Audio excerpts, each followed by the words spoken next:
इकलौते family show news की पाठशाला में आप सभी का बहुत स्वागत। मैं हूं सुशांत सिन्हा। ये वो पाठशाला जहां सबकी क्लास लगती है। और आज पाठशाला में क्या क्या है, सबसे पहले रोज की तरह आपको वो बता देता हूं। 5वें चरण की वोटिंग के बाद वो ग्राउंड रिपोर्ट लेकर आया हूं जो पूरी पिक्चर क्लियर कर देगी। यूपी की 14 सीटों पर क्या खेला हुआ, बंगाल में 7 सीटों पर से क्या रिपोर्ट आ रही है, आज आपको बताऊंगा। राम मंदिर बनने के बाद अयोध्या में वोट डालने निकले मुसलमान क्या बोल रहे हैं, यह भी सुनवाऊंगा। यानी चुनाव से जुड़ी हुई पूरी ग्राउंड रिपोर्ट और हर खबर सबसे पहले आपके सामने रखूंगा। इसके अलावा केजरीवाल पर वो सीक्रेट रिपोर्ट आई जिससे गेम ओवर होना तय है क्या? आम आदमी पार्टी को विदेश से आए चंदे का खालिस्तानियों से क्या कनेक्शन है भाई? केजरीवाल की जान को खतरा, क्या बड़ा हमला होने वाला है केजरीवाल पर? आज इसका भी चैप्टर होगा। इसके अलावा ईरान के राष्ट्रपति का हेलीकॉप्टर क्रैश हुआ, यह हत्या है या हादसा, इसका सच क्या है? 3 हेलीकॉप्टर में से सिर्फ राष्ट्रपति रईसी का हेलीकॉप्टर ही क्यों क्रैश हुआ? ईरान के दुश्मन इजराइल और अमेरिका का इस हादसे में कोई रोल है क्या? आज इसकी भी बात होगी। लेकिन पाठशाला शुरू करने से पहले दिन भर की बड़ी खबरों का रिवीजन, उसके बाद पहला चैप्टर।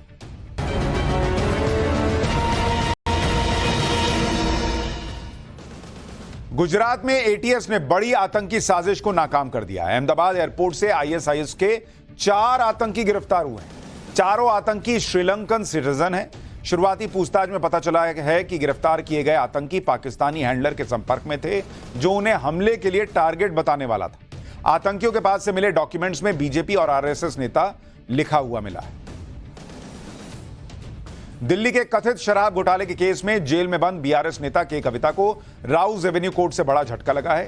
कोर्ट ने के कविता की न्यायिक हिरासत 3 जून तक बढ़ा दी है।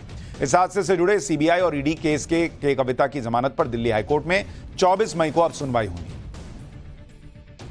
भारतीय कुश्ती संघ के पूर्व प्रमुख बृजभूषण शरण सिंह के खिलाफ पॉक्सो मामले पर दाखिल दिल्ली पुलिस की कैंसिलेशन रिपोर्ट पर आज आने वाला फैसला टल गया है।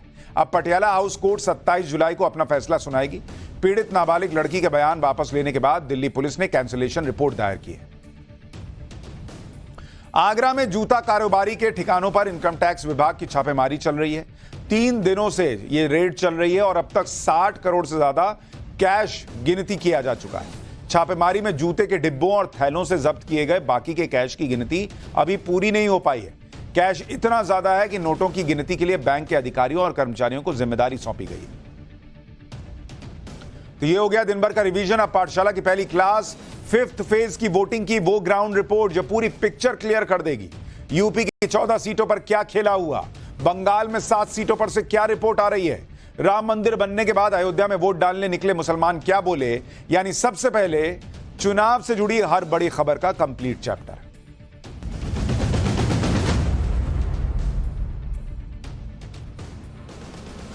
जैसे ये क्रिकेट वाला अपना आईपीएल चल रहा है ना, उसी तरह 2024 का चुनाव भी अब प्लेऑफ में पहुंच चुका है।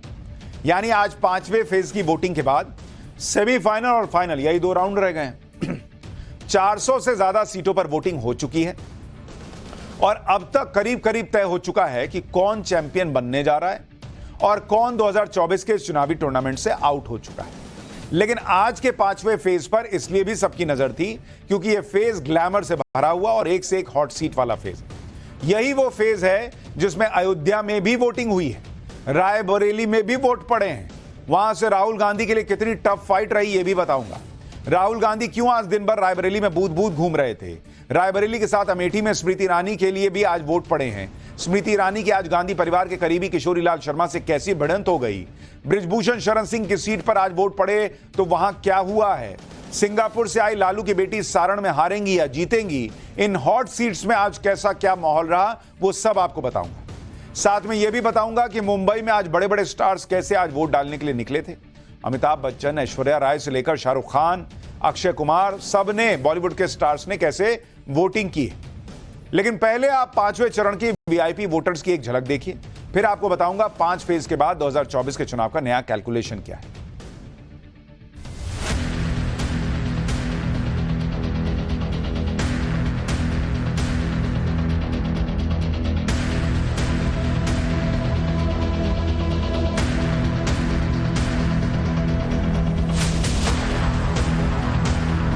आज का जो ये तिलक है वो इस तिलक से बड़ा होता है, क्योंकि आज डेमोक्रेसी, आज प्रजातंत्र का महोत्सव है। मतदान नहीं किया तो शिकायत करने का अधिकार नहीं। प्रॉब्लम्स दो वजह से होते हैं। एक is you act without thinking और यू जस्ट कीप थिंकिंग और एक्ट नहीं करते। मेरा भारत जो है वो विकसित रहे, वो मजबूत रहे एंड बस उसी को दिमाग में रखते हुए मैंने वोट किया। हम सब इस उत्सव में भाग लें, हम सब मिलकर इस उत्सव को सफल बनाएं। दरअसल आज 5th फेज की बहुत इंपॉर्टेंट वोटिंग थी, लेकिन आज गर्मी भी बहुत जबरदस्त थी बॉस। 45 से 47 डिग्री टेम्परेचर चल रहा था, आसमान से जैसे आग बरस रही थी और जमीन से ऐसा लग रहा था कि गर्मी फेंक रहा है। फिर भी वोटिंग के लिए उत्साह कम नहीं हुआ।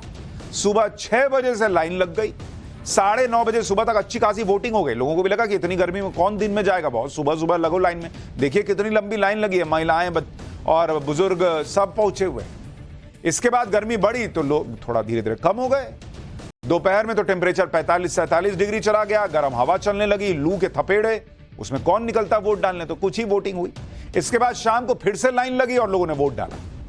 आज जिन 49 सीटों पर वोटिंग हुई है उसमें 8 राज्यों की सीटें शामिल हैं, जिसमें महाराष्ट्र में 13 सीटों पर आज वोटिंग हुई है। इसी के साथ महाराष्ट्र में वोटिंग पूरी हो गई। यूपी में आज 14 सीटों पर वोट पड़े हैं। यूपी में अभी 27 सीट और बचे हुए हैं वोटिंग के लिए। इस चरण में बिहार की 5 और पश्चिम बंगाल की 7 सीटों पर वोट पड़ गया। ओडिशा की 5 सीटों के अलावा विधानसभा की 35 सीटों के लिए भी वोट पड़े हैं। इसके अलावा झारखंड की 3 सीट, जम्मू कश्मीर की बारामूला और लद्दाख में भी आज वोटिंग हुई है।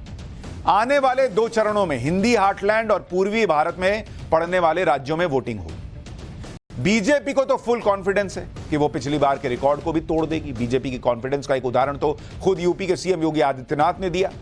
यूपी में आज 14 सीटों पर वोटिंग चल रही थी, जिसमें राहुल गांधी की रायबरेली की सीट भी थी। लेकिन योगी आदित्यनाथ यूपी में नहीं, हरियाणा में प्रचार कर रहे थे और कह रहे थे कि 14 की 14 सीटें बीजेपी को ही जिताना है, इसलिए वो हरियाणा में प्रचार कर रहे हैं। सुनिए सीएम योगी को, फिर आपको बताऊंगा कि अगर योगी ने ऐसा कहा है तो क्या राहुल गांधी रायबरेली की सीट भी हार जाएंगे क्या? देखो, आज यूपी में 14 सीटों पे चुनाव हो रहा है। मुझे मालूम है 14 की 14 हमारे पास आनी है, तो मैं हरियाणा में प्रचार करने के लिए आया हूं। क्योंकि जनता जब साथ में खड़ी है, जनता का आशीर्वाद साथ में है, तो काहे की चिंता करनी है। प्रभु की कृपा है ही, मोदी जी का नाम है, और बाकी जमीन पे हम लोग काम कर रहे हैं। और बहनों और भाइयों, परिणाम जनता जनार्दन दे रही है। यानी सीएम योगी कह रहे हैं कि भैया मैं कॉन्फिडेंट हूं कि 14 की 14 आज वाली जीत रहा हूं, तो इसलिए हरियाणा में प्रचार करने आ गया। 5वें चरण में यूपी की जिन 14 सीटों पर वोट डाले गए उसमें 13 सीटें पिछली बार बीजेपी ने जीती थी। मात्र एक सीट रायबरेली की कांग्रेस के खाते में आई। साल 2019 में बीजेपी को इन सीटों पर 50% से ज्यादा वोट मिले थे। 2014 में बीजेपी ने 14 में से 12 जीती थी और वोट शेयर 42% था। यानी 5 साल बाद बीजेपी की सीट 1 बढ़ी, वोट शेयर 8% से ज्यादा बढ़ गया। इस बार इन 14 सीटों में से 10 पर समाजवादी पार्टी और 4 सीटों पर कांग्रेस लड़ रही है। साल 2014 और 2019 के चुनाव में इन 14 सीटों पर समाजवादी पार्टी और बीएसपी का खाता तक नहीं खुला था, जबकि मिलकर लड़ रहे थे ये लोग। 5वें चरण का चुनाव यूपी में होने वाले 2 और फेज की वोटिंग पर भी असर डालेगा। अगले 2 फेज में यूपी के पूर्वांचल की 27 सीटों पर वोट पड़ने। बीजेपी इस बार न सिर्फ यूपी में पिछला प्रदर्शन दोहराने का दावा कर रही है कि नहीं हम तो 14 में से 13 क्या 14 में से 14 जीत लेंगे, बल्कि यह भी कह रही है कि रायबरेली जैसी सीट जो पिछली बार हार गए थे वो जीतेंगे, तभी ना 14 में से 14 होगा। यूपी का यह फेज इसलिए भी बड़ा इंपॉर्टेंट है क्योंकि इसमें कई बड़े दिग्गजों की सीट शामिल है। जैसे रायबरेली से राहुल गांधी, उनकी सीट है, उस पर आज वोटिंग हो गई। अमेठी से स्मृति ईरानी की सीट पर वोट पड़ गए हैं। लखनऊ से राजनाथ सिंह की सीट, इस पर भी वोटिंग पड़ गई। बृजभूषण शरण सिंह की सीट कैसरगंज, यहां वोट पड़ गए हैं, उनके बेटे यहां से उम्मीदवार हैं।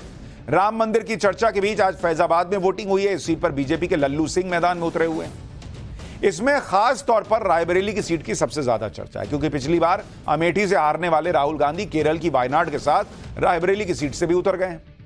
आज वोटिंग वाले दिन राहुल गांधी दिन भर रायबरेली के बूथ घूम रहे थे। सोचिए ये हालत हो गई है इन लोगों की कि पूरा कुनबा प्रचार कर रहा है रायबरेली में, पूरी फैमिली पहुंची है, बड़े नेता पहुंचे हैं और आज राहुल गांधी को बूथ बूथ घूमना पड़ रहा है। राहुल गांधी ने रायबरेली में हनुमान मंदिर में दर्शन किए, मंदिर में हनुमान जी की पूजा की और उसके बाद रायबरेली में पोलिंग बूथ की तरफ निकल गए। रायबरेली के बारे में कांग्रेस दावा कर रही है कि यहां से राहुल गांधी आराम से जीत जाएंगे, लेकिन आज स्थिति यह थी कि राहुल गांधी को पोलिंग बूथ के चक्कर लगाने पड़ रहे थे। राहुल गांधी पोलिंग बूथ पर जाकर स्थिति देख रहे थे। जिस रायबरेली अमेठी को ये लोग सोचते थे कि यहां तो मतलब गए भी नहीं तो भी जीत जाएंगे, वहां आज बूथ बूथ घूम रहे हैं, ये हालत हो गई। तो जो लोग ये कह रहे हैं कि रायबरेली में चुनाव एक तरफा है, बॉस ऐसा मामला होता तो बूथ बूथ ना घूमना पड़ता इनको। बीजेपी के दिनेश प्रताप सिंह भी कड़ी टक्कर दे रहे हैं। राहुल गांधी को भी आज इस बात का अंदाजा हो गया होगा, जब राहुल गांधी बछरावा में पोलिंग बूथ के पास पहुंचे तो वहां राहुल गांधी वापस जाओ और जय श्री राम और घर घर मोदी के नारे लगने लगे राहुल गांधी के सामने। देखिए जरा क्या हुआ है।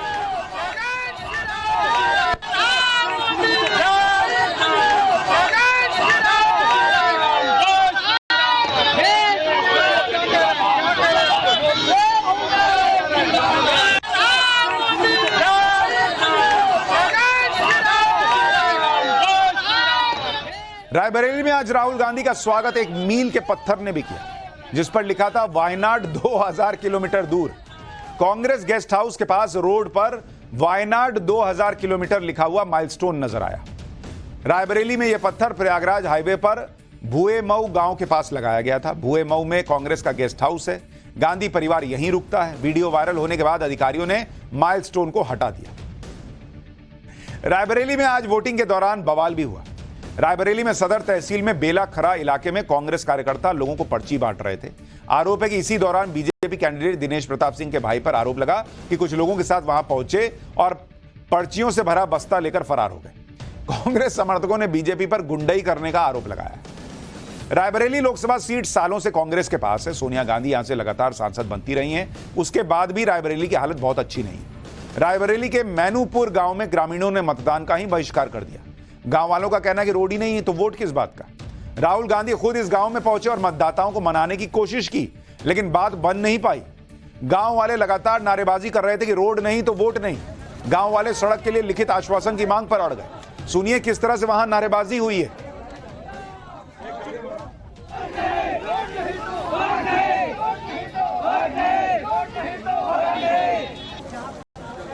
गाड़ी सामने खड़ा है रोड पे।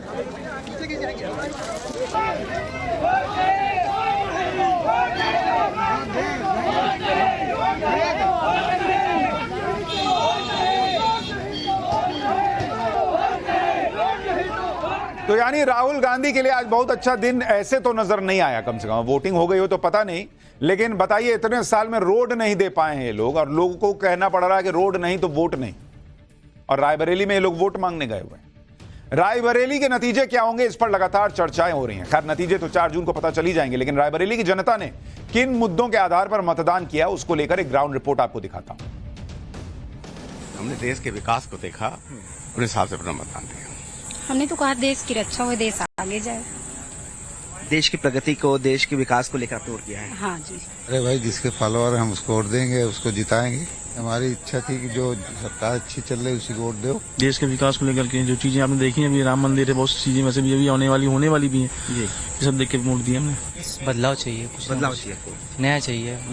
जब से ये सरकार आई है, ठीक है, तब से जो गुंडा राज था ये सब खत्म हो गया है। यानी हमारे कैमरे पे तो लोग विकास की बात कर रहे हैं, रायबरेली में बदलाव की बात कर रहे हैं, और वहां क्या हो रहा है ग्राउंड पे वो भी आपने देख लिया। यानी रायबरेली का चुनाव एक तरफा तो नहीं है, ये समझ में आने लगा है। अच्छा, रायबरेली के बगल में अमेठी की सीट है जहां से स्मृति ईरानी ने पिछली बार राहुल गांधी को हराया था। राहुल गांधी तो इस बार अमेठी से नहीं लड़े, लेकिन स्मृति ईरानी डटी हुई हैं और वो आश्वस्त भी हैं कि अमेठी में अब राहुल गांधी का क्या पूरे गांधी परिवार का बोरिया बिस्तरा बन चुका है। गांधी परिवार ने इस बार राहुल या प्रियंका को अमेठी से न लड़ाकर अपने करीबी केएल शर्मा को स्मृति के सामने उतारा, जिससे अगर केएल शर्मा हारे तो गांधी परिवार को यह सुनना न पड़े कि स्मृति ईरानी ने उन्हें फिर हरा दिया। कांग्रेस दावे तो कर रही है कि केएल शर्मा की स्मृति को हरा देंगे, लेकिन केएल शर्मा की कोई ज्यादा चर्चा भी नहीं हो रही। स्मृति ईरानी के सामने केएल शर्मा बहुत ही कमजोर कैंडिडेट बताए जा रहे हैं, जबकि स्मृति ईरानी ने दमदार तरीके से जैसे पिछले चुनाव में प्रचार किया, लड़ी, वैसे ही ये चुनाव भी लड़ रही हैं। अब तो स्मृति ईरानी का अमेठी में घर भी हो चुका और वो पहली बार वहां की वोटर भी हो गई हैं। सुनिए स्मृति ईरानी ने मतदान करने के बाद क्या कहा, फिर आपको बताऊंगा अमेठी की जनता किस मुद्दे पर मतदान करती पाई गई। आज ये मेरा सौभाग्य है कि मैंने गौरीगंज में अपने गांव में विकसित भारत के संकल्प के साथ गरीब कल्याण और महिला सशक्तिकरण को समर्पित एक नेता को अपना समर्थन दिया। अमेठी की हाई प्रोफाइल सीट पर वोटिंग के दौरान बवाल भी हुआ। बीजेपी कैंडिडेट स्मृति ईरानी ने कांग्रेस प्रत्याशी केएल शर्मा पर वोटिंग के दौरान प्रचार करने का आरोप लगाया। स्मृति ईरानी पोलिंग का जायजा ले रही थी। इसी दौरान तिलोई विधानसभा के रास्ता मऊ में बूथ नंबर 155, 156 और 157 पर यह विवाद हुआ। वहां भीड़ देखकर स्मृति ईरानी ने कहा कि क्या इस तरह से प्रचार हो सकता है। इसके बाद अधिकारियों ने वहां से लोगों को हटा दिया, तो बवाल वहां भी हुआ। अमेठी में इस बार सिर्फ स्मृति ईरानी की ही चर्चा हो रही है, क्योंकि कांग्रेस ने जिन केएल शर्मा को स्मृति के सामने उतारा वो बहुत चर्चित व्यक्ति नहीं है और पॉपुलैरिटी में स्मृति के सामने नहीं टिकते। हमने अमेठी के मतदाताओं से उनके मुद्दे जानने की कोशिश की, क्या सोचकर पब्लिक अमेठी में वोट करने निकली। भाई देखिए अमेठी की ग्राउंड रिपोर्ट क्या बता रही है, आपको खुद अंदाजा लग जाएगा अमेठी का चुनाव किस तरफ जा रहा है। भगवान राम अगर आए हैं तो उनको उनके चरणों में एक वोट हमने समर्पित किया। राम मंदिर। आपको लगता है कि राम मंदिर मुद्दा है? जी। आपने राम मंदिर के मुद्दे वोट किया है? जी। आपका मुद्दा राम मंदिर था? हाँ, राम मंदिर। आपको लगता है कि ये बड़ा काम हुआ है? हाँ, बहुत बड़ा काम हुआ है। तो ये मुद्दा है इस बार? अरे हम लोग के आगे तकदीर बनावे और क्या हम लोग के चाहिए, और कुछ चाहिए नहीं भाई, हम लोग के तो यही है। क्या मुद्दा था आपके दिमाग में? जो भगवान राम का है वो हमारा है, जो राम का नहीं वो किसी काम का नहीं। पहली बात तो ये है कि हम विकास को सोचते हैं, हम महिलाएं अपनी सुरक्षा और अपने विकास को दृष्टिगत रखते हैं। मुद्दा था राम का मंदिर बन गया, इससे अच्छा क्या होगा बताइए आप। भाई राम का मंदिर बनना आसान काम है। देश विकास की प्रगति पर है और 500 वर्ष बाद मंदिर का निर्माण हुआ। तो जब निर्माण हुआ तो सब उन्हीं के ऊपर कृपा है राम की, सबके ऊपर। हमने भी भगवान राम के लिए योगी के कानून पे, योगी कानून सही है। हमने राष्ट्र हित के नाम पे और देश हित के नाम पे वोट किया है। राय बरेली और अमेठी दोनों जगह की जो भावनाएं वोटर की हैं वो आप देख रहे हैं। राम राम राम कर रहे हैं लोग। इस बार जब राम की बात हो ही रही है तो इस बार अयोध्या सीट पर भी लोगों की दिलचस्पी बनी हुई है। राम मंदिर बनने के बाद पहली बार लोकसभा चुनाव हो रहे हैं। अयोध्या में जिस तरह से विकास हुआ है, अयोध्या का कायाकल्प हुआ है, वो चुनाव में एक बड़ा मुद्दा है। अयोध्या का मुस्लिम मतदाता इस मुद्दे पर क्या सोच रहा है, भाई हिंदू क्या सोच रहा है वो तो एक अंदाजा लग जाता है, लेकिन राम मंदिर के बाद बनने के बाद अयोध्या का मुसलमान क्या सोच रहा है। देखिए जरा अयोध्या से ग्राउंड रिपोर्ट, फिर आपको मुंबई की ग्लैमरस वोटिंग दिखाऊंगा और महाराष्ट्र में जहां पर 48 सीटों पर वोटिंग कंप्लीट हो चुकी वहां का गणित भी बताऊंगा। भगवान श्री राम से सबको लगाव है, कोई विरोध नहीं है और काम भी ठीक हो रहा है। सब अच्छा, जो अच्छा विकास करे वो अच्छा होगा। मिला तो है, बहुत मिला, सब चीज अच्छा सब हो रहा है। काम तो बहुत अच्छा हुआ है अयोध्या में, हाथ लाइन से जो है सुविधा हुई है, चीज सहूलत हुआ है, काम तो बहुत अच्छा हुआ है।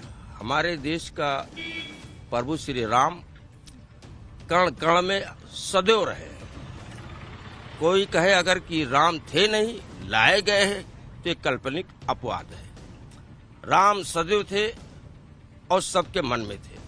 अब दिल की बात हमारे मोदी जी जाने क्या है? मोदी जी समझते हैं? समझते हैं। मोदी जी से जुड़ रहे हैं आप लोग की नहीं? बिल्कुल जुड़ रहे हैं कि हमें मोदी जी से कोई दिक्कत नहीं है, बट ये है वो अनएम्प्लॉयमेंट मोदी से जुड़ पाते हैं इस बार। तो अयोध्या में मुसलमान भी मोदी मोदी बात कर रहा है। खैर यूपी के साथ साथ बिहार में आज 2 हाई प्रोफाइल सीट पर भी वोटिंग हुई है। इसमें सारण और हाजीपुर की सीट शामिल है। सारण से लालू प्रसाद यादव की बेटी रोहिणी और हाजीपुर से रामविलास पासवान के बेटे चिराग पासवान चुनाव लड़ रहे हैं। सारण सीट पर पोलिंग बूथ पर जबरदस्त भीड़ नजर आई। सारण सीट पर वोटर्स ने किन मुद्दों पर वोट डाले, सारण सीट से आपको एक ग्राउंड रिपोर्ट दिखाता हूं। बहुत सहारा किया है, बहुत सहारा किया है, राशन से सब दिया है। मुद्दा यही कि हम जो बेरोजगारी है, बेरोजगारी पे बात किया जाए, कुछ नया हो, नया जो अब यही सरकार भी बने तो नया कुछ हो। इसलिए अभी परिवर्तन होगा कि क्या होगा अभी अपने समझ में आ जाएगा। काम हो रहा है ठीक से? हाँ हाँ हो रहा है। अच्छा, काम से संतुष्ट हैं अभी जो चल जी रहा है? जी अच्छा से। ये सारण के लोगों की एक भावना आपको दिखाई। 5वें चरण में आज ओडिशा में भी वोटिंग हुई। ओडिशा वो राज्य जहां बीजेपी कमाल दिखा सकती है कहा जा रहा है, जहां बीजेपी के बढ़ने का स्कोप है। क्योंकि आप देखिए आज ओडिशा की जिन 5 सीटों पर वोट डाले जा रहे थे, उन 5 सीटों में बीजेपी 2014 में सिर्फ 1 सीट जीत पाई थी। लेकिन 2019 में बीजेपी ने जबरदस्त कमबैक किया और बीजेपी ने 5 में से 3 सीटें जीत ली और बीजेडी 4 से 2 पर सिमट गई। ओडिशा में बीजेपी के दायरे को बढ़ाने के लिए खुद पीएम मोदी मैदान में। आज पीएम मोदी ने ओडिशा की पुरी में रोड शो किया। इस सीट पर बीजेपी उम्मीदवार संबित पात्रा मैदान में है। संबित पात्रा जो वो डिबेट से गायब हुए, वो सीधा चुनाव के मैदान में चले गए। ओडिशा में पीएम मोदी ने 2 रैलियां भी की। लोकसभा चुनाव में भी ओडिशा की पूरी सीट काफी चर्चा में है। करीब 2 दशक से अधिक समय से पूरी सीट नवीन पटनायक की बीजू जनता दल का गढ़ रही है। लेकिन पिछली बार बीजेपी के संबित पात्रा ने बीजेडी को कड़ी टक्कर दी थी।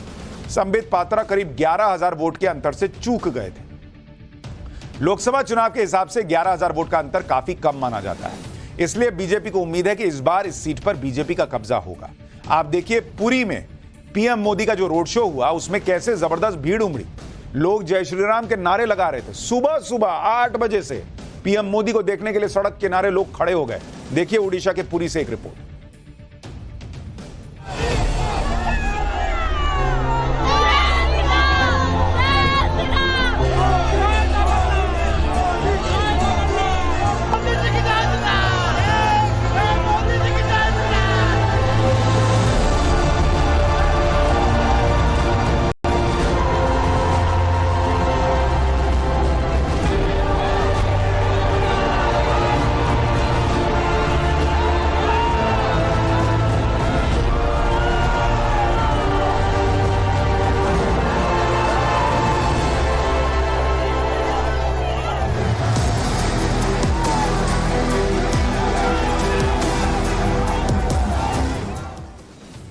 ओडिशा और बंगाल 2 ऐसे राज्य हैं जहां से बीजेपी को बड़ी बढ़त की उम्मीद है। बंगाल के बारे में आपको आगे बताऊंगा। पहले आपको मुंबई का हाल दिखा देता हूं, जहां आज 5वें फेज में 6 सीट पर वोट पड़े हैं। इसमें Mumbai north, Mumbai north west, Mumbai north east, Mumbai north central, Mumbai south central और मुंबई साउथ की सीट शामिल है। इन 6 सीटों में से पिछली बार सभी सीटें एनडीए ने जीत ली थी। 3 बीजेपी के खाते में गई थी, 3 शिवसेना के पास गई थी और 6 की 6 सीटों पर एनडीए को 50% से ज्यादा वोट मिले थे। लेकिन इस बार 3 सीट पर बीजेपी लड़ रही है और 3 सीट एकनाथ शिंदे वाली शिवसेना के पास है। मुंबई साउथ सेंट्रल और मुंबई नॉर्थ वेस्ट सीट पर उद्धव ठाकरे की शिवसेना और एकनाथ शिंदे की शिवसेना आमने सामने है। दोनों पार्टियों के बीच मुंबई की सियासी विरासत पर फैसला होना है, जबकि मुंबई नॉर्थ में बीजेपी और उद्धव ठाकरे की शिवसेना का मुकाबला है। बाकी 2 सीटों पर बीजेपी और कांग्रेस आमने सामने है। इन 6 लोकसभा में 36 विधानसभा सीट और 36 में से 23 सीटें एनडीए के पास हैं। 13 सीटें इंडी गठबंधन के पास हैं। मुंबई शिवसेना और ठाकरे परिवार का गढ़ रही है, लेकिन शिवसेना में टूट के बाद पहली बार मुंबई में चुनाव हो रहे हैं और यह ठाकरे परिवार के लिए साख की लड़ाई है, क्योंकि इस चुनाव से ठाकरे परिवार और उनकी नई शिवसेना की ताकत का पता चल पाएगा। आज मुंबई में उद्धव ठाकरे ने भी अपने परिवार के साथ वोट डाला। यह पहला मौका है जब उद्धव ठाकरे और उनके परिवार ने कांग्रेस उम्मीदवार के समर्थन में वोट दिया होगा। शायद उद्धव ठाकरे का बंगला बांद्रा ईस्ट में आता है। यह इलाका मुंबई नॉर्थ सेंट्रल लोकसभा के तहत आता है और सीट बंटवारे में यह सीट कांग्रेस के खाते में गई। यहां से कांग्रेस ने वर्षा गायकवाड़ को उतारा हुआ, तो शायद पहली बार ठाकरे परिवार ने कांग्रेस के लिए वोट किया होगा। यह भी लोग सोशल मीडिया पर लिख रहे थे। मुंबई के लोग आज की वोटिंग के बाद क्या कह रहे हैं उसके बारे में आपको बताऊं, लेकिन पहले आपको मुंबई की वोटिंग की कुछ तस्वीरें दिखाता हूं, क्योंकि आज सारे स्टार्स भी वोट डालने के लिए निकले। अमिताभ बच्चन पहुंचे और पूरे परिवार के साथ उन्होंने वोटिंग की है। सलमान खान पहुंचे, ऐश्वर्या राय बच्चन, अमिताभ बच्चन सब लोग पहुंचे थे। धमकियों के बीच सलमान खान भी आज घर से निकले और उन्होंने भारी सुरक्षा के बीच वोटिंग की। सलमान खान जब पोलिंग बूथ से निकले तो वो पूरी तरह सुरक्षा घेरे में नजर आए। शाहरुख खान भी अपने परिवार के साथ वोट डालने के लिए पहुंचे। इसके अलावा आमिर खान ने भी वोट डाला, उनके साथ किरण राव भी नजर आई। एक्टर रणबीर कपूर भी पोलिंग बूथ की लाइन में अपने मतदान का इंतजार करते हुए नजर आए। एक्टर ऋतिक रोशन भी अपने परिवार के साथ पहुंचे, उन्होंने भी वोटिंग की। करीना कपूर, सैफ अली खान, संजय दत्त, सचिन तेंदुलकर सबने आज वोटिंग कर ली। इसके अलावा कियारा आडवाणी पहुंची थी वोट डालने के लिए। तो इन स्टार्स ने क्या कहा पहले सुनिए, फिर आपको पब्लिक मुंबई की क्या बोल रही है वो भी दिखाता हूं। मेरा भारत जो है वो विकसित रहे, वो मजबूत रहे एंड बस उसी को दिमाग में रखते हुए मैंने वोट किया। मेरे भारत बदल रहा है और इस बदलाव के कारण हैं आप। बस राष्ट्र हित में ऐसे ही जुटे रहिए। यूथ के लिए यही कि हर एक को मतदान करना चाहिए बस। मतलब हमारी जिम्मेदारी भी है कि हम आए और वोट करें। आइए और अपना वोट कास्ट कीजिए, ये अपने देश के भविष्य के लिए बहुत इम्पोर्टेंट है। Study the candidates before you won't, know what you voting for. भाई देश को अच्छी सरकार चाहिए, वोट देना है ये हमारा हक बनता है और अच्छे लोग आएंगे तो अच्छा काम मिलेगा। लेकिन मुंबई में आम वोटर्स के क्या मुद्दे रहे, इस पर टाइम्स नाउ भारत की टीम ने मुंबई के वोटर्स से भी बात की। ज्यादातर वोटर्स ने कहा कि लोकल कैंडिडेट की बजाय उन्होंने राष्ट्रीय मुद्दों पर वोट डाला है। मुंबई से एक रिपोर्ट देखिए। सबसे बड़ा मुद्दा तो राम मंदिर है। Security for India, Modi ji development. मेरे लिए तो विकास मुद्दा है। जो कुछ चेंजेज लाए वो मुद्दे भाई साहब। विकास मुद्दा होगा, मंदिर तो ऑलरेडी चल ही रहा है मुद्दों में मुद्दा, बट मुद्दा नहीं चाहिए हमें विकास चाहिए। सिक्योरिटी के मुद्दे पर हमने वोट किया है। ये भी इच्छा है, मंदिर बना और ब्रिज बना, रास्ता बना, ये सब एक विकास के तौर पर आया है। आर्टिकल 370 तो बहुत इम्पोर्टेंट है क्योंकि कश्मीर को पूरे देश के साथ जोड़ना। ठीक है, विकास है, गरीबी, महंगाई, कुछ नहीं, एक पार्टी को वोट देंगे अपना पसंद। तो महंगाई तो बढ़ती रहती है सो, बट देन वो प्राइमरी हमारा एजेंडा नहीं है टुवर्ड्स वोटिंग। लेकिन रोने की आदत पड़ी है ना, क्या करोगे इसका? तो मुंबई में लोग क्या कह रहे हैं आपने वो भी देखा। आज की वोटिंग में बंगाल की भी 7 सीटों पर वोट पड़े हैं बॉस। इन 7 सीटों में से पिछली बार 4 टीएमसी ने जीती थी और 3 बीजेपी ने जीती थी। 2014 में बीजेपी इन 7 में से एक भी सीट नहीं जीत पाई थी और वोट शेयर 17% था। लेकिन 2019 के चुनाव में बीजेपी ने लंबी छलांग लगाई, 3 सीटों पर टीएमसी को हरा दिया और वोट शेयर 17% से बढ़ाकर 42.4% कर लिया। जबकि 2014 के मुकाबले 2019 में टीएमसी का वोट शेयर 45.9% से घटकर 44.7% रह गया। बंगाल में मुख्य लड़ाई ममता बनर्जी और बीजेपी के बीच ही है। बंगाल में इंडी गठबंधन का कोई अस्तित्व ही नहीं है। बंगाल को लेकर बीजेपी का दावा है कि पिछली बार से ज्यादा सीटें उसे मिलेंगी, जबकि टीएमसी के अपने दावे हैं। इसके बीच में बंगाल की जनता के मन में क्या है, बंगाल से एक ग्राउंड रिपोर्ट देखिए आप। स्वास्थ्य, शिक्षा, रोजगार, सड़क, रास्ता, पानी, इसके ऊपर हम लोग वोट डालेंगे। सुरक्षा व्यवस्था, बेरोजगारी, यही दाएं मैडम जी। बेरोजगारी जितनी कल खाना इंडस्ट्री है सभी सारा बंद पड़ी हुई है। देश हित के मुद्दे पर डाला। देश हित के यहाँ पर मूल मुद्दा है कि हमारे समाज का विकास हो तो हम सबका विकास होगा। 5वें चरण में जम्मू कश्मीर की बारामूला सीट पर भी वोटिंग हुई।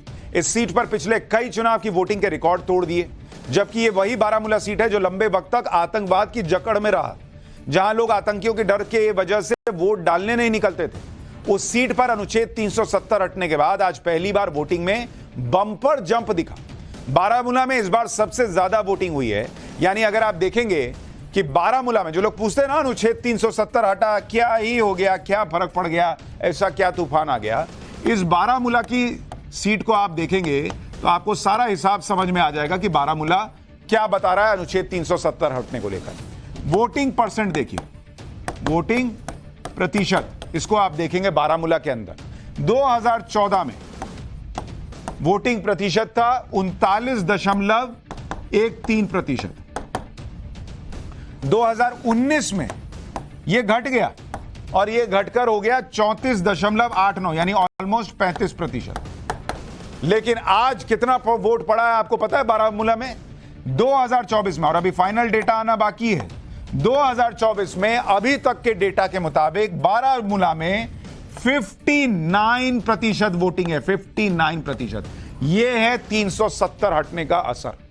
यह है जम्मू कश्मीर में आतंकवाद को गले से पकड़कर रगड़ देने का नतीजा, कि जिस बारामूला को आतंकवाद के नाम से जाना जाने लगा था, वहां लोग कहां 39 और 35% छोड़ के 60% के पास पहुंच गया वोटिंग। बारामूला में शांतिपूर्ण मतदान रहा, कोई आतंकी संगठन वोटर्स को धमका नहीं पाया। जबकि 1990 के दशक में इस सीट पर यह हाल था कि 1989 में यहां 5% वोटिंग हुई थी, 5.48%। सोचिए कहां 5.5% और कहां आज ऑलमोस्ट 60%। इसी तरह से श्रीनगर का हाल देखिए। श्रीनगर में कुछ दिन पहले वोट डाले गए थे। श्रीनगर में वोटिंग अगर आप देखेंगे, ये आपको बारामूला का बताया ना, अब जरा श्रीनगर का देखिए। श्रीनगर का भी आपको दिखाता हूं, कश्मीर में क्या बदल रहा है आपको दिखेगा। 2014 में श्रीनगर में कितनी वोटिंग हुई थी? 26% मतदान हुआ था।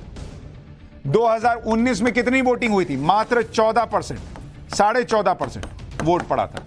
और 2024 में बॉस, 2024 में अभी तक का जो आंकड़ा है उसके मुताबिक 38.5% मतदान, और ये और ऊपर जाएगा। यानी लगातार वोटिंग परसेंट जो है वो बढ़ रहा है। बारामूला में आज जब वोटिंग हुई तो पोलिंग बूथ पर लंबी लंबी लाइंस थी। वोटिंग की लाइन में महिलाएं भी थी। वोटर्स ने खुद बताया कि अब कोई बॉयकॉट की धमकी नहीं है। वोटर्स अब बदलाव चाहते हैं और वो लोकतंत्र के पर्व में हिस्सा लेकर बदलाव लाना चाहते हैं। एक वोटर ने बताया कि वो 40 साल बाद वोट डालने आए। वोटर्स बता रहे हैं कि वोटिंग को लेकर ऐसा उत्साह उन्होंने पहले इस इलाके में कभी नहीं देखा था। कश्मीर में कैसे बदलाव हो रहा है उसकी एक और तस्वीर देखिए। बारामूला में आतंकी कमांडर का परिवार भी वोट डालने के लिए निकला।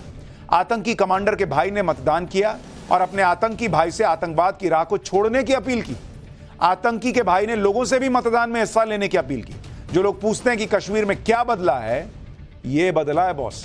जो लोग मुख्य धारा से जुड़ रहे हैं, देश के साथ कदम मिलाकर आगे बढ़ रहे हैं, यह बदला है। इधर 5वें चरण का वोट निपट गया, उधर बाकी चरण के चुनाव में जबरदस्त टक्कर चल रही है। इस लोकसभा चुनाव में मुस्लिम आरक्षण एक बड़ा मुद्दा है, जिस पर प्रधानमंत्री लगातार यह दावा कर रहे हैं कि कांग्रेस की सरकार आई तो धर्म के आधार पर वो मुसलमानों को आरक्षण देगी। पीएम मोदी के इन दावों के बीच राहुल गांधी का एक पुराना वीडियो वायरल हो रहा है, जिसमें वो मुसलमानों को आरक्षण देने की बात कह रहे हैं। खुद प्रधानमंत्री ने इस वीडियो को ट्वीट किया है। यह वीडियो 12 से 13 साल पुराना है। खुद पीएम मोदी ने इस वीडियो को ट्वीट भी किया है। हमने भी जब चेक किया तो हमें कई ऐसे न्यूज आर्टिकल मिले जिसमें राहुल गांधी यूपी में साल 2012 के विधानसभा चुनाव में प्रचार करते हुए मुस्लिम आरक्षण देने की वकालत कर रहे थे। हमें राहुल गांधी के कुछ ऐसे भाषण भी मिले जिसमें वो रैलियों में मुस्लिम आरक्षण देने का वादा करते हुए वोट मांग रहे थे।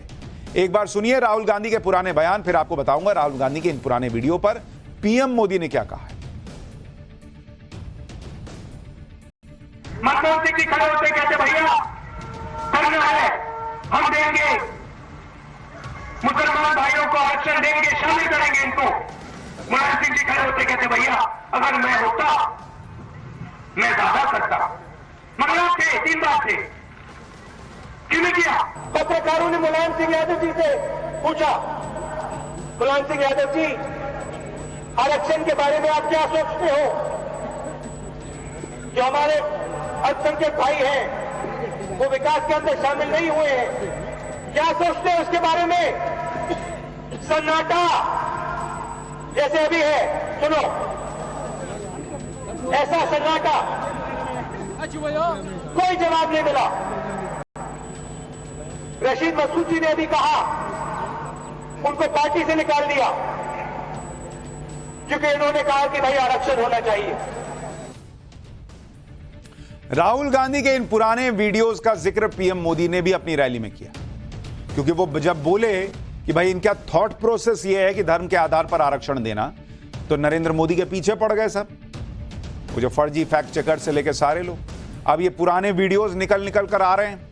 बाकी इतिहास तो हमने आपको बताया ही था कि कैसे पहले जब सरकारें रही राज्यों में तो इन्होंने ट्राई किया। अब पीएम मोदी ने ट्वीट भी कर दिया और कहा कि कांग्रेस SC ST OBC का हक छीनकर मुसलमानों को देना चाहती। पीएम मोदी ने कहा कि हर किसी को कांग्रेस के इन शब्दों और वादों को सुनना चाहिए। उन्होंने और क्या कहा एक बार आपको सुनवाता हूं। अच्छा अभी नहीं आई ये बाइट, आपको आगे सुना देंगे। इस वक्त वोटिंग को लेकर एक बड़ा अपडेट भी आ रहा है, वो भी आपको बता देता हूं। 5वें चरण की 49 सीटों पर अभी तक 57.6% मतदान की खबर आ रही है। बंगाल में सबसे ज्यादा 73% वोटिंग हुई है। उत्तर प्रदेश में अब तक करीब 58% वोटिंग की खबर है। ओडिशा में 61%, महाराष्ट्र में 49.15% वोटिंग की खबर है।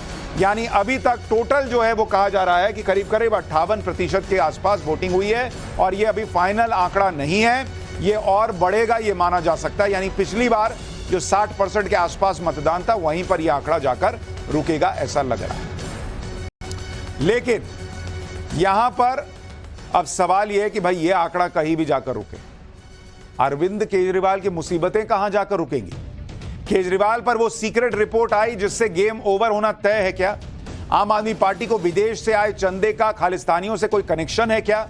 केजरीवाल की जान को खतरा, क्या उन पर बड़ा हमला होने वाला है क्या? अब इसका चैप्टर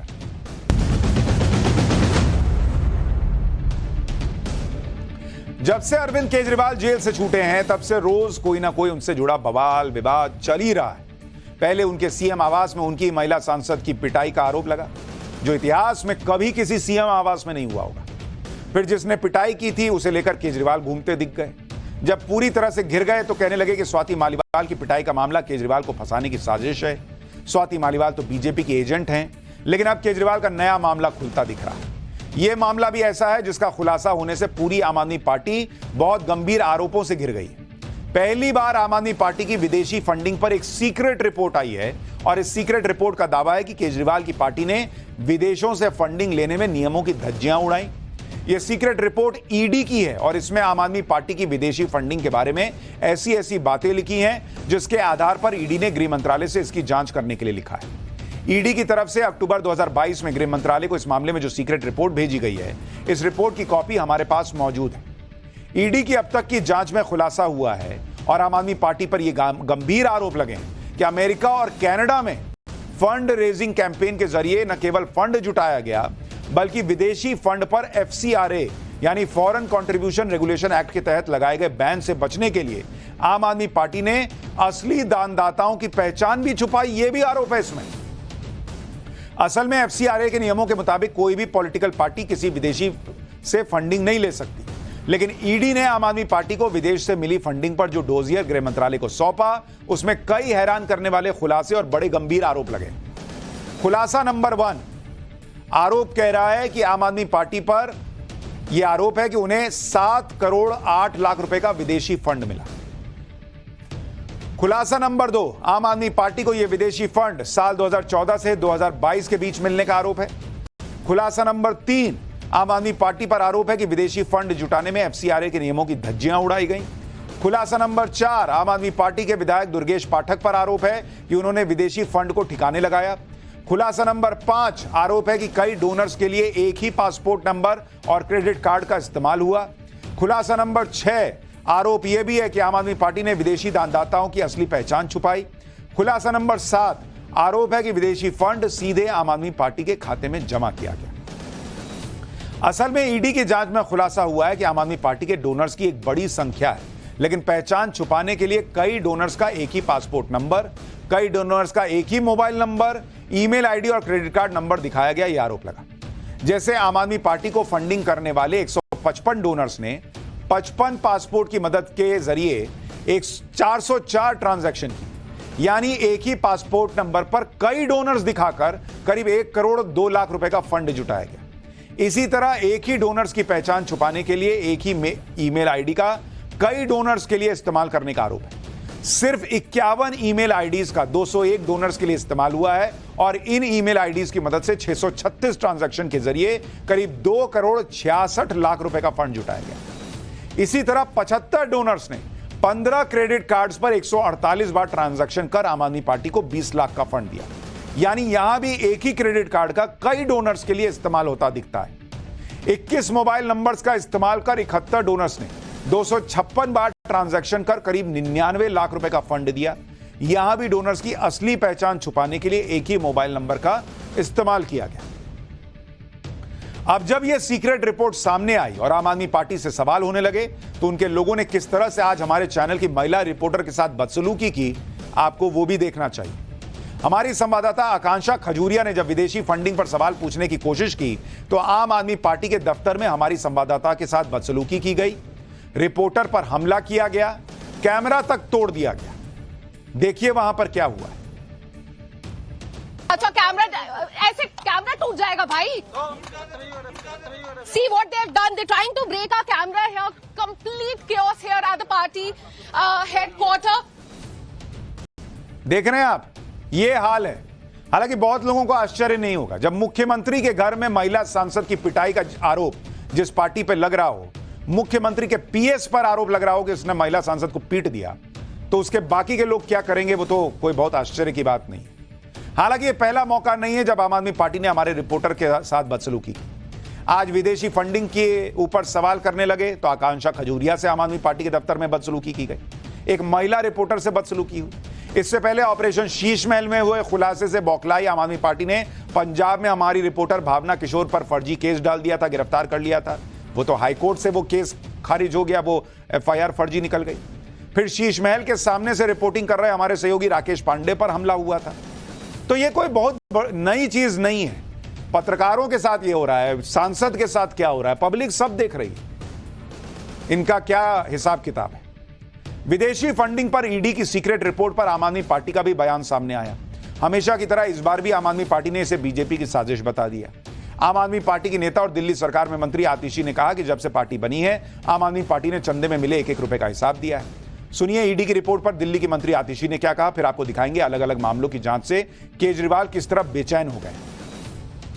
मैं भारतीय जनता पार्टी को ये बताना चाहती हूं, आम आदमी पार्टी ने जब से ये पार्टी बनी है पूरी ट्रांसपेरेंसी से 1-1 रुपए का चंदा लिया है और पूरे ट्रांसपेरेंसी से 1-1 रुपए के चंदे का हिसाब किताब इलेक्शन कमीशन को भी दिया है, इनकम टैक्स डिपार्टमेंट को भी दिया है, देश की हर संस्था को दिया है। लेकिन यह बात किसी से छुपी नहीं है कि विदेशी फंडिंग के मामले में दिल्ली के एलजी पहले ही केजरीवाल के खिलाफ एनआईए जांच की सिफारिश कर चुके हैं। यानी यह मामला नया नहीं है। इसी तरह के मामलों की जांच से ही केजरीवाल शायद बेचैन है और यह कहकर सिंपैथी जुटा रहे हैं कि उन्हें तो टारगेट किया जा रहा है। सुनिए एक बार केजरीवाल को। प्रधानमंत्री जी ने अपने मुंह से बोला था वहां जाके अबोहर की रैली में, केजरीवाल खालिस्तानी आतंकवादी है। केजरीवाल खालिस्तानी खालिस्तान बना के वहां का प्रधानमंत्री बनना चाहता है। इतनी वाहियात और इतनी बेवकूफी वाली बात आप प्रधानमंत्री के मुंह से सुनते हैं तो हमें दया आती है अपने देश के अंदर की कैसे प्रधानमंत्री हैं। इस तरह से जिस तरह से बेतुकी बात। और अभी तो देखना 25 तारीख को दिल्ली का चुनाव है, 1 तारीख को पंजाब का चुनाव है। आने वाले 10-15 दिन के अंदर ये कैसी कैसी मनगढ़ंत बातें लेके आते हैं ये लोग।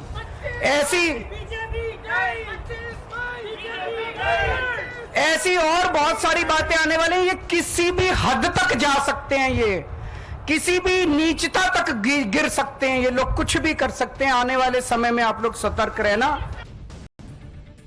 आम आदमी पार्टी जिस तरह के आरोपों से घिरी है उससे निकलने की कोशिश में वो नए तरीके भी निकाल रही है।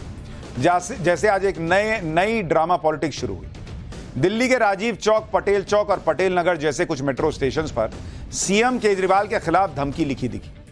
और जैसा हर बार होता है इस बार भी आम आदमी पार्टी ने बिना किसी जांच के बीजेपी और प्रधानमंत्री नरेंद्र मोदी को जिम्मेदार ठहरा दिया। ये रोज नई कहानी सुनाते हैं और कह रहे हैं कि पीएम ने कैसी बात कर दी, बताइए ये लोग क्या करते हैं।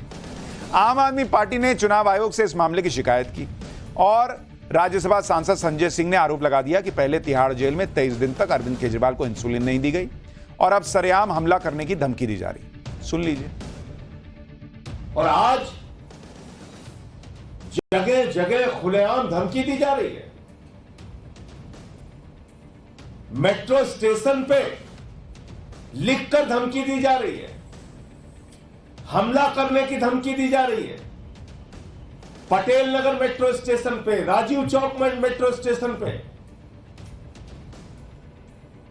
मेरा सीधा आरोप है यह हमला करने की तैयारी भारतीय जनता पार्टी के द्वारा है, बीजेपी के द्वारा है और इसका पूरा संचालन पीएमओ और देश के प्रधानमंत्री के द्वारा किया जा रहा है। रोज नई कहानी सुनते रहिए। अभी तो दिल्ली के सीएम केजरीवाल जेल से अंतरिम जमानत पर बाहर और वो चुनावी माहौल में लगातार पीएम मोदी और बीजेपी पर हमला बोल रहा है। लेकिन 2 जून को सरेंडर करने के बाद केजरीवाल की मुश्किलें बढ़ने वाली। ईडी ने केजरीवाल को 14 दिन तक रिमांड में लेने के लिए कोर्ट में एप्लीकेशन दे दिए भैया। शुक्रवार यानी 17 मई को ईडी ने अपनी नई चार्जशीट में सीएम केजरीवाल और आम आदमी पार्टी को दिल्ली शराब घोटाले के मामले में आरोपी बनाया है। इस चार्जशीट पर संज्ञान लेने पर आज राउज एवेन्यू कोर्ट में सुनवाई हुई। सुनवाई के दौरान ईडी ने कहा कि चैरियट मीडिया के कर्मचारी प्रिंस कुमार को 16 लाख रुपए हवाला के जरिए मिले थे, जिसका डेटा इनकम टैक्स डिपार्टमेंट में से हासिल किया गया है। इसके अलावा ईडी ने कोर्ट को यह भी बताया कि 5 व्हाट्सएप डेटा भी मिला है, जिसमें एक आरोपी अरविंद कुमार का है, जिसने हवाला कारोबारी के जरिए चरणप्रीत सिंह को गोवा में पैसे भेजे थे। ईडी पिछले महीने दिल्ली शराब घोटाले के केस में चरणप्रीत सिंह को गिरफ्तार कर चुकी है। ईडी के मुताबिक चरणप्रीत सिंह ही गोवा चुनाव में आम आदमी पार्टी के फंड को मैनेज कर रहा था। चरणप्रीत सिंह चुनाव में सर्वे का काम करने वाले एरिया मैनेजर, विधानसभा मैनेजर, इन सबको कैश में पेमेंट कराता था, यह आरोप है। उधर स्वाति मालीवाल पिटाई केस में भी सीएम केजरीवाल की मुश्किलें कम होती तो नहीं दिख रही। आज दिल्ली पुलिस की टीम स्वाति मालीवाल से मारपीट के आरोपी केजरीवाल के पीए विभव कुमार को लेकर सीएम आवास पहुंची। बताया जा रहा है कि पुलिस ने विभव के साथ सीएम हाउस में क्राइम सीन रिक्रिएट किया है। आप सोचिए बॉस, क्या दिन आ गया है, मुख्यमंत्री के घर में क्राइम सीन रिक्रिएट हो रहा है। पुलिस यह जानने की कोशिश कर रही है कि 13 मई को जिस वक्त स्वाति मालीवाल के साथ मारपीट की घटना हुई, उस वक्त विभव कुमार कहां खड़ा था और स्वाति मालीवाल कहां पर थी। इतने सारे मामले सामने आने के बाद भी केजरीवाल और उनके लोग कहते हैं कि उन्होंने कुछ नहीं किया और यह सब बीजेपी का किया धरा है। लेकिन सबसे बड़ी बात कि गंभीर आरोप लगने और जेल जाने के बावजूद केजरीवाल ने कुर्सी नहीं छोड़ी।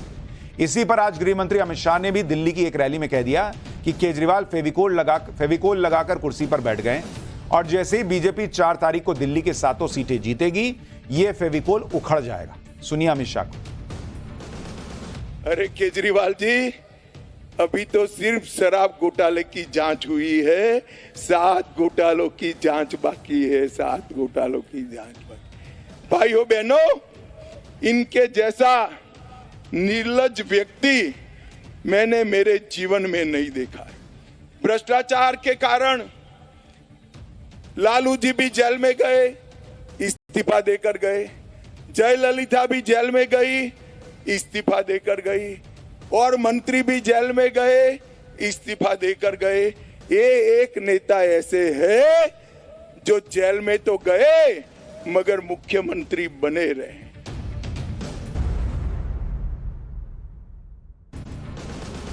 और ब्रेक के बाद अब आपसे जुड़ी हुई एक बड़ी अहम खबर। देखिए बॉस, गर्मी तो गजब की पड़ी रही है और अगर ऐसी गर्मी में आपको डराने वाला कोई मैसेज सोशल मीडिया पर वायरल हो जाए तो अपने आप पसीना और तेज हो जाता है। ऐसा ही एक मैसेज वायरल हो रहा है जिसमें कहा जा रहा है कि गर्मियों में गाड़ी की जो टंकी है उसमें तेल ऊपर तक ना भराएं, मतलब टंकी फुल ना करवाएं, क्योंकि इससे गाड़ी में ब्लास्ट हो सकता है ये खबर आपके पास भी आई हो, लेकिन ये खबर सच नहीं है और इस पर इंडियन ऑयल ने बाकायदा सफाई दे दी है, जिसके मुताबिक ऑटोमोबाइल कंपनियां सभी सुरक्षा मानकों और हर मौसम परिस्थिति को ध्यान में रखते हुए गाड़ियां बनाती हैं। इसलिए चाहे कोई भी मौसम हो, गाड़ी का टैंक फुल करवाने से कोई दिक्कत नहीं है और टैंक फुल कराना पूरी तरह से सुरक्षित है। ये बाकायदा स्टेटमेंट जारी करके इंडियन ऑयल ने कहा है कि ऐसा नहीं है भाई कि आपने फुल कराया और गाड़ी में धमाका हो जाएगा। वो गाड़ी उस हिसाब से बनी हुई है भाई कि गर्मी को झेल लेगा अगर टैंक फुल भी होगा तो ऐसी अफवाहों से बचिए, टैंक फुल कराइए। और खबरों का आपको टैंक फुल रखना है तो नवभारत देखते रहिए। एक छोटा सा ब्रेक लेगा।